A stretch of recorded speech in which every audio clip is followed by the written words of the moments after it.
सबको जय मसीह की। उम्मीद करता हूँ कि आप सब लोग अच्छे से होंगे, प्रभु में बढ़ रहे होंगे। प्रभु आपको बहुत बहुत आशीष दे। आइए आज हम वचन से देखते हैं इफिसियों की पुस्तक उसका 5 अध्याय और 22 वचन। हे पत्नियों, अपने अपने पति के ऐसे अधीन रहो जैसे प्रभु के, क्योंकि पति पत्नी का सिर है, जैसे कि मसीह कलीसिया का सिर है और स्वयं ही देह का उद्धार करता है। पर जैसे कलीसिया मसीह के अधीन है, वैसे ही पत्नियां भी हर एक बात में अपने अपने पति के अधीन रहें। हे पतियों, अपनी अपनी पत्नियों से प्रेम रखो, जैसा मसीह ने कलीसिया से प्रेम करके अपने आप को उसके लिए दे दिया कि उसको वचन के द्वारा जल के स्नान से शुद्ध करके पवित्र बनाए और उसे एक ऐसी तेजस्वी कलीसिया बनाकर अपने पास खड़ी करे, जिसमें न कलंक, न झुर्री, न कोई और ऐसी वस्तु हो, वरन पवित्र और निर्दोष। इसी प्रकार उचित है कि पति अपनी अपनी पत्नी से अपने देह के समान प्रेम रखे।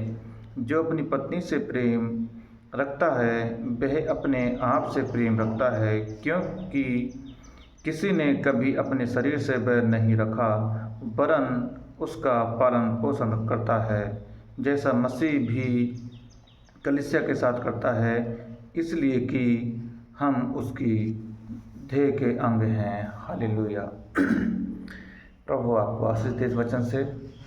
मेरे प्रिय भाई बहनों, इस वचन में साफ साफ लिखा है, हम लोग जो विश्वासी हैं, चाहे पुरुष हो चाहे स्त्री हो, हम सारे लोग प्रभु की कलीसियाएं हैं, यानी कि प्रभु की पत्नी हैं, यानी कि प्रभु का सिर हैं। हाँ मेरे प्रिय भाई बहनों, जब हम सब लोग एक देह हैं और प्रभु की हम पत्नी हैं, तो प्रभु हमसे प्रेम करता है। हाँ मेरे प्रिय भाई बहनों, प्रभु हमसे प्रेम करता है और वैसे ही हमें भी अपनी पत्नियों से प्रेम रखना चाहिए, क्योंकि जिस प्रकार से कलीसिया मसीह का सिर है, उसी प्रकार से पत्नियां भी अपने पति का सिर हैं। मेरे प्रिय भाई बहनों, हाँ मेरे बहनों, मैं आपसे कहना चाहता हूँ कि आप अपने पति के अधीन रहें और अपने पति की बात मानें, और जो भी आपका पति कहता है उसकी बात को बुरा ना माने, उसकी बात को समझे और सीखे, और हर एक बात को प्यार से सॉल्व कर लें मेरे प्रिय भाई बहन। और वैसे ही पति भी अपने अपने पत्नियों से अपने देह के समान प्रेम रखें, क्योंकि कोई ऐसा नहीं है जो अपने देह से बैर रखे।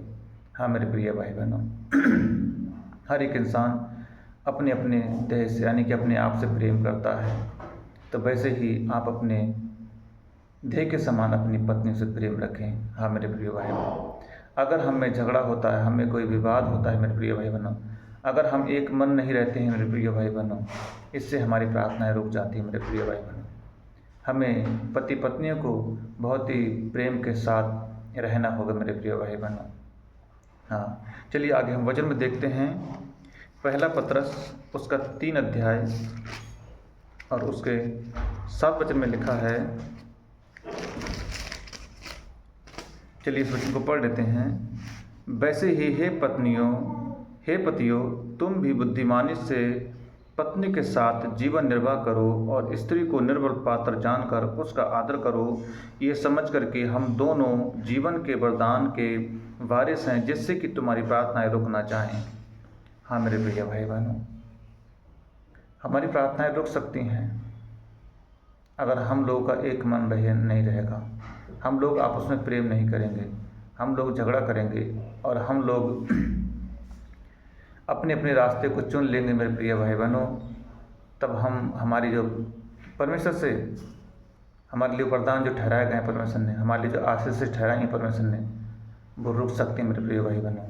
हमारी प्रार्थनाएं प्रभु तक नहीं पहुंचती मेरे प्रिय भाई बहनों, जब हम लोग आपस में झगड़ा करते हैं, बहिर्भाव करते हैं मेरे प्रिय भाई बहनों। इस वचन को आप बहुत ही ध्यान से पढ़ें और समझें। हाँ मेरे प्रिय भाई बहनों, तो इस वचन से आपको बहुत बहुत आशीष दे। God bless you. जय मसीह की।